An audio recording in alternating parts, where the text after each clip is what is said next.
An bayyana sabon shirin nan na Inks Nation a matsayin shirin da zai karkaɗe talauci da inganta rayuwar al'umma a wannan ƙasar ta Najeriya. Shirin mutukar al'umma suka rungume shi hannu bibbiyu zai kawo mafita na halin ƙaƙanikayi da talauci da ƙuncin rayuwa da al'ummar wannan ƙasar suke fama da shi. Shirin Inks Nation, kamar yadda jami'i mai kula da shirin a jihar Jigawa Alhaji Yusuf Babaji ya sanar a cikin ganawarsa da wakilinmu, ya shaida cewa shiri ne da kasashen duniya da suka rungume shi a tun shekaru da suka wuce. Ya kuma shaida cewa shirin babu caca ko zambo a cikinsa. A cikin jawabin jami'in ya fara ne da bayar da tarihin zuwan shirin wannan kasar ta Najeriya. To alhamdulillah, gaskiya shi Inks Nation wani program ne aka samar da shi, kuma gaskiya da yawa daga cikin mutanenmu ba su ma gane shi ba. Zaga agent yana aikin samar da mutane, amma in kai mace tambaya ka ce mishi ya gaya maka menene Inks Nation a kansa, ba zai ma bayani cikakke gamsashe ba. Wani zai iya ce maka wai wani tallafi ne za a ba da shi, wani ya ce maka a'a wai bashi za a bayar, wani ya ce maka gashi nan da sauransu. To gaskiya shi Inks Nation program ne aka samar da shi.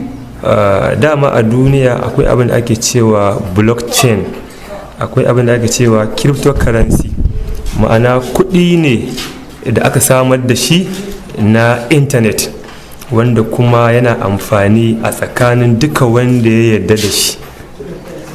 Saboda haka sai zamanto cewar turawa sun ci gaba da yawa saboda suna amfani da wannan kuɗin, suna rayuwa a cikin nutsuwa, cikin kwanciyar hankali.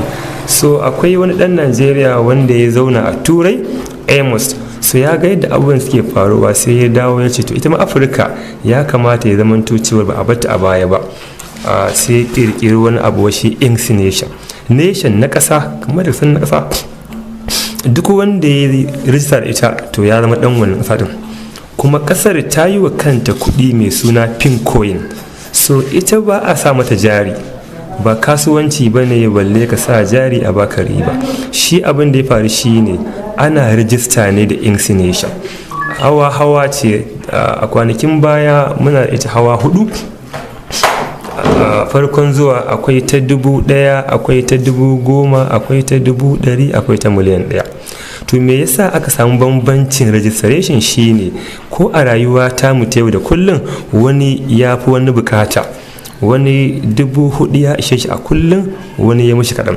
To haka idan kaga cewar mun tsara cewar za a ba mu kowa Pincoin na 4,000 idan ya yi ta 1,000 kenan, to amma wani ya mishi kaɗan, sai zaman to to sai ya ta 10,000 a bashi na 6,000. Idan ya yi mishi kaɗan sai ya na 100,000 a bashi 8,000. Haka har na miliyan 1 a bashi 10,000 na Pincoin, amma ba fa naira ba ce, Pincoin ne. Shi wannan Pincoin din zai yi tasiri ne idan mutane sun aminta da shi, ma'ana blockchain ne, kamar mutum ne zai yi ginin daki, to iya buƙatar bulalluka da yawa kafin dakin ya zama daki. So kuma muna buƙatar mutane su aminta da shi ne. Duk wanda ya rajista yana gaya ma cewa yanzu shi ma ya zama dan Inks Nation. Wannan kuɗi namu Pincoin, ma'ana ya aminta da shi, zai amfani da shi, ma'ana zai saye da sayarwa da shi. To idan mutane suka taru da yawa, suka haɗu da yawa, to shikenan sai kudin ya zama da cewa yayi tasiri. Akwai irinsu a duniya, akwai irinsu Bitcoin da sauransu. Sako na ga al'umma shine su yi kokari su fito ga baki ɗayansu da 'ya'yansu da matan sun da abin nan, har ɗan jariri an yadda a yi masa, kuma rajista ne kawai za ka biya a yi masa, ba za a baka wani kati da ɗauke da hotonka da sunanka shaidar kayi. Kuma duk inda ka je kana so a buɗe a gani, za a buɗe a ganka, a ga hotonka da komai naka.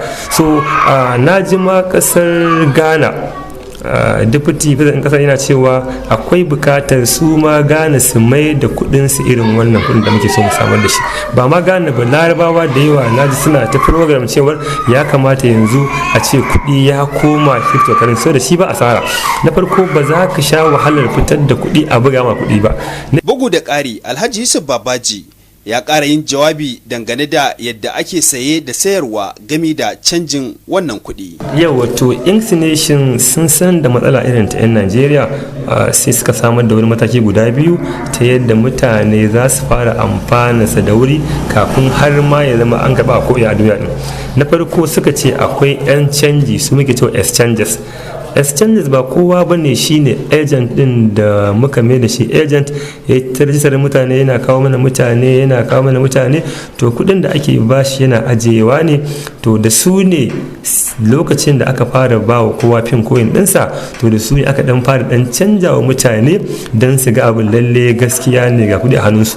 Bayan wannan kuma abu na biyu shine wanda muke so ya dore shine merchant. Su merchant 'yan kasuwa ne ko masu sana'a ko masu services, malam makaranta ne kai, kana yankan farce, kana aski, kana da shagon provision, to akwai form da muke da shi sai mutum ya karba kyauta ne sai ya cike.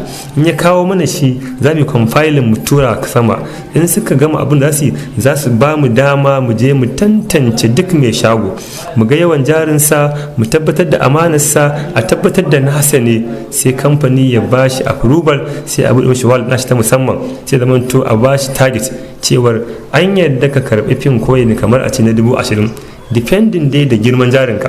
So a kullun kenan, so idan ka ba albashin sai ka tsaya kar ka kara sai gobe kuma. To idan jarinka babban ne za a yi baka limit din sati guda ma, kaga 20 times 7 kenan, sai ka tura musu kudin sai a pin kudin sai kudin zai da wannan. Idan kuma an ga jarinka karami ne to shikenan sai a ce daily kullun ka karbi 20,000 nan a kullun za ka tura a baka kudinka.